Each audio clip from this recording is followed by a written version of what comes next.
Hello, my name is Evan Clopine, here to present a rhetorical analysis on British Petroleum.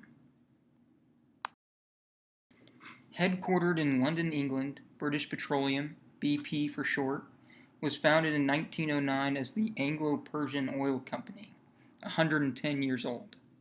As the 8th largest company in the world by total revenue via the Fortune Global 500 list for 2018, $298.8 billion in revenue. It is in the oil and gas industry involved in refining, production, distribution, trading, etc., and now renewable energy. For my issue report, it is responsible for the Deepwater Horizon oil disaster. Audience profile. In looking through social media websites, I found BP talking to three major audiences: general public, customer companies, and future employees or recruitment. The general public. Now, in my research, it was clear to me BP's obvious attempt to improve their label to the public through always posting on Twitter and Facebook about their efforts in the renewable energy sector. Lowering emissions, wind and solar energy expansion, electrical vehicles, which is an interesting one, granted they are an oil and gas company, and low carbon systems are more than half their posts. To the right is a quote from the president of BP America talking about the dual challenge they promote, which is providing more energy with fewer emissions. Here are two examples of tweets about electrical vehicles and D-Day that, even though truthful facts, to me simply seem like an effort to improve image than be meaningful tweets. Another audience, customer companies, will receive shoutouts from BP via Twitter or Facebook due to the company's desire to show their customers and possible customers that they share the same goals and priorities. This way, BP strengthens their relationship with their customer base and looks good to other possible customers who can expand that customer base.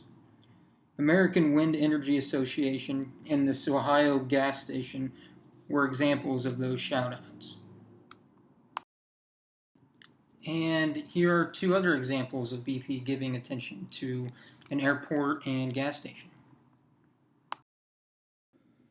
The last audience I found BP talking to were future employees. On Facebook, in the top link, the company can be seen linking people who have asked about jobs in the comment section of Facebook posts to their website to apply. I also believe they post about scholarships they have provided to students in an effort to maybe one day have those students come to work for them.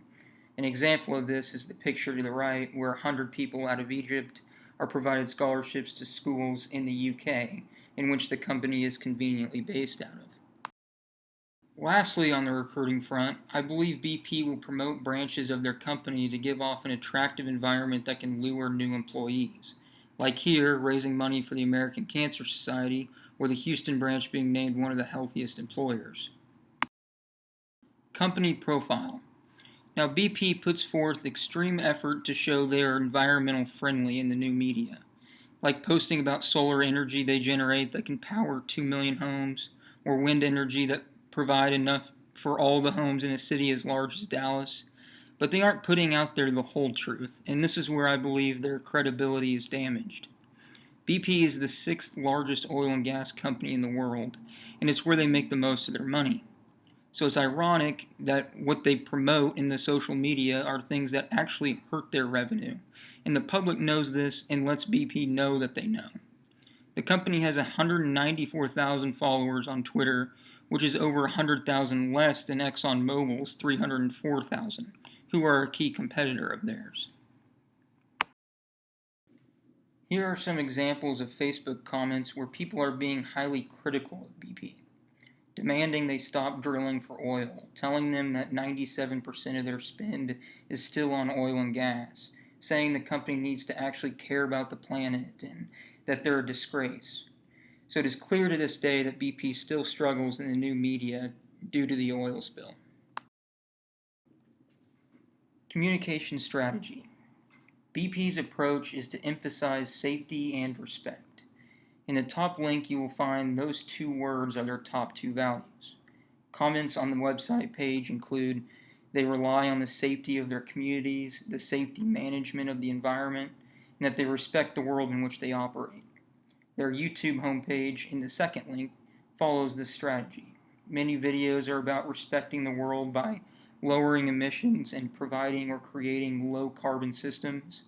You scroll down and there's a tab titled Safety, and there are 12 videos about how they focus on safety providing energy to the world. And these are the two paragraphs on their website about the top two values. Again, safety of environment and respecting it are included. They hold themselves to the highest ethical standards and care about the consequences of their actions.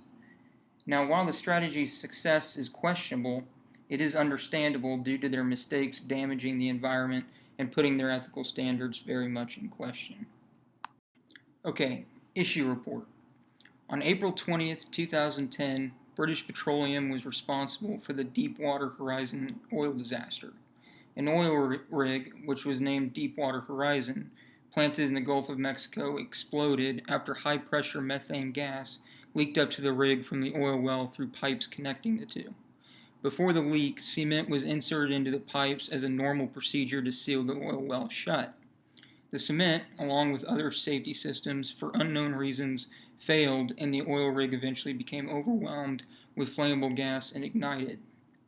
11 workers died and 17 others were treated for injury. Due to the incident, oil leaked out from the well for 87 days, causing 210 million gallons of oil to be spewed into the ocean. Countless marine wildlife and environments died off and are still affected today. $65 billion is what it cost BP after cleanup, settlements, charges, and penalties. It is considered one of the largest environmental disasters in American history. And here are two pictures of the catastrophe, an enormous mistake that will always haunt BP. BP failed miserably in handling the event via the new media. They started behind the eight ball when it didn't even have a presence on the social media at the time, and took a month before approaching the public on it. Then BP Global PR happened, a parody account on Twitter which started trashing BP's reputation by sending out negative, sarcastic tweets as if it was a part of BP. The account went viral and had 175,000 followers, which was more than 10 times the amount BP's own account had. So the fake account dominated the online conversation and, in my opinion, forever affected BP's image. BP tried to throw money at fixing its reputation by buying TV commercials showing their efforts to clean it up or YouTube apology videos by the CEO. It all just hurt their public opinion worse by coming off as emotionless instead of remorseful. These are some of the fake Twitter accounts' tweets. It told the public to call the disaster a whoopsie-daisy, or joked that less sea creatures meant less attacks on humans. It was these kind of tweets that absolutely tarnished BP in the new media realm. In conclusion, BP failed when it made an effort to be in the new media realm in reaction to a disaster instead of before one. The public wouldn't let that presence happen and still fights them to this day. Even BP, when making an effort, went about it the wrong way. They should have used social media to go directly to the people affected and personally apologize while asking what they could do to help, not say it wasn't their fault and that it wasn't that bad. I believe BP is scarred in the new media world and unfortunately always will be.